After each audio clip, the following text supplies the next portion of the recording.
বন্ধুরা একটা জিনিস, অর্থাৎ এখন হলদিয়া স্টেশন তো পুরো কমপ্লিট। অনেক ভিডিও আপনারা দেখেছেন, কিন্তু একটা ভিডিও হলদিয়া স্টেশনের আপনাদেরকে কেউ শেয়ার করবে না। সেটা দেখতে হলে নাইডু ব্লগকে অবশ্যই লাইক কমেন্ট শেয়ার করতেই হবে। আর দেখতে থাকুন নাইডু ব্লগ কী দেখাতে চলেছে এই স্পেশাল ভিডিওর মধ্যে। চলুন। এখন হচ্ছে রাত 1টা বাজে। কাজ চলছিল হলদিয়া স্টেশন। এটা হচ্ছে আগের হলদিয়া স্টেশন, কাজ চলাকালীন যে অবস্থায় রয়েছে সেইটাই আজকে দেখাতে চলেছি। কাজ চলছে নতুন করে হলদিয়া স্টেশন সাজানোর মুহূর্তটা আপনারা দেখেছেন, কিন্তু সাজানোর আগের যে কাজগুলো হচ্ছিল সেটা তো কারোর কাছ থেকে আপনারা দেখেননি। চলুন আপনাদেরকে সেই কাজগুলোই দেখাবো।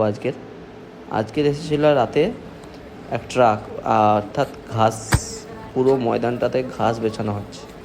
এই ঘাসগুলো দেখুন কেমনভাবে বেছায়, সেটাই আপনাদেরকে দেখাবো। এক এক করে গাড়ি থেকে নিচ্ছে আর পুরো মাঠটাতে একটু একটু করে বসাচ্ছে।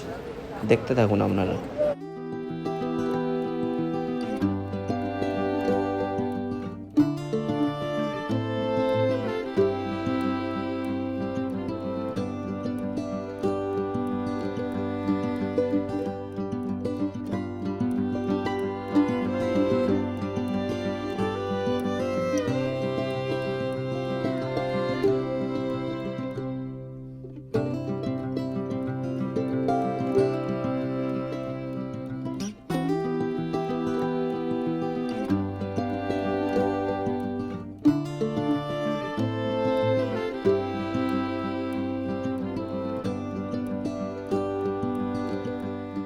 দাদা, এই ঘাসগুলো যে চাষ করেন কিরকম ভাবে স্টার্টিং করেন আপনারা?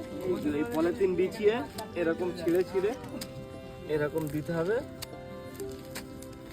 দিলে এরকম দিয়ে আর ঝুড়ো মাটি দিতে হবে। এরকম মাটি দিয়ে 1.5-2 মাস লাগবে, এরকম হয়ে যাবে, পুরো এরকম কার্পেট হয়ে যাবে। আচ্ছা, মানে পুরো পেপারটাতে ওইরকম ছিঁড়ে ছিঁড়ে পুরো পেপারটাতে দিতে হবে। তারপর এইরকম মাটি দিতে হবে, ঝুড়ো মাটি দিয়ে জল দিতে হবে রেগুলার 2-3 বার করে। আচ্ছা, জল মানে পার ডে? পার ডে, ও, এভরিডে জল, সার, সপ্তাহে একদিন সার।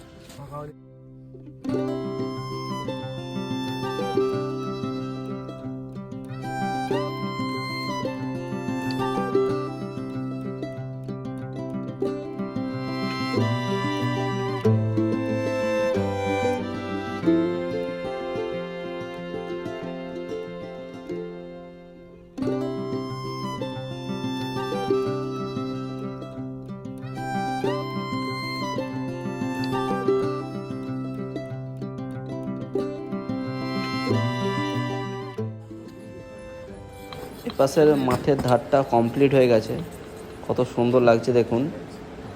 আর আপনারা যারা যারা এখন হলদিয়া স্টেশনে আসছেন নিশ্চয়ই দেখেছেন কতটাই সুন্দর। এইভাবে পুরোটাই বেছানো হবে আজকে রাতের মধ্যে, কিছু সময়ের মধ্যেই কমপ্লিট করে দেবে এরা।